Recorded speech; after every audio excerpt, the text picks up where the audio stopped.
কেরানীগঞ্জ কেন্দ্রীয় কারাগারের সামনে এ ভিড় সাবেক স্বরাষ্ট্র প্রতিমন্ত্রী লুৎফুজ্জামান বাবরের অপেক্ষায়। দীর্ঘ 17 বছর পর মুক্ত বাতাসের আলোয় সিক্ত হবেন তিনি, তাই তো তাকে বরণ করে নিতে সকাল থেকে বহর নিয়ে অপেক্ষায় তার সমর্থকরা। সময় দুপুর 2টা, অবসান ঘটল সেই মাহেন্দ্রক্ষণের।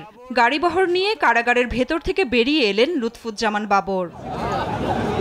সাদা পাঞ্জাবি পরে বেরিয়ে আসা বাবর গাড়িবহরে দাঁড়িয়ে থেকে হাত মেলালেন হাজার হাজার নেতাকর্মীর সাথে, সিক্ত হলেন ফুলেল শুভেচ্ছায়।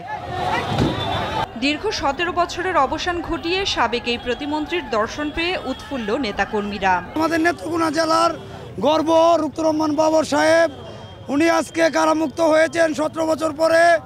আমরা সকলে এসেছি উনাকে কারামুক্ত করে নেওয়ার জন্য। আমাদের দীর্ঘদিনের যে আশা ওনার মুক্তি, সেটা আজকে আমরা পেয়েছি। উনি সুবিচার পেয়েছেন। উনি আমাদের বাটি বাংলার একজন অবিসংবাদিত নেতা, উনার কোনো বিকল্প নেই। সুদীর্ঘ 17 বছর পর আমাদের নেতা আমাদের মাঝে ফিরে আসছে। এই আনন্দিতে বিগত 2 দিন যাবৎ এই কেরানীগঞ্জ কারাগারে অনেকে অবস্থান করছে। মুক্ত বাবর কেরানীগঞ্জ কারাগার থেকে বেরিয়ে বহর নিয়ে যাত্রা করেন সাবেক প্রেসিডেন্ট শহীদ জিয়াউর রহমানের সমাধিস্থলের উদ্দেশ্যে। সেখানেও একই অবস্থা, অপেক্ষা হাজার হাজার নেতাকর্মীর।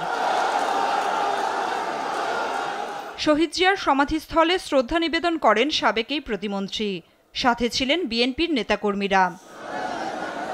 এ সময় স্থানীয় সরকার নির্বাচন নয়, গণতন্ত্র প্রতিষ্ঠার জন্য দরকার জাতীয় সরকার নির্বাচন বলে মন্তব্য করেন বিএনপির স্থায়ী কমিটির সদস্য নজরুল ইসলাম খান।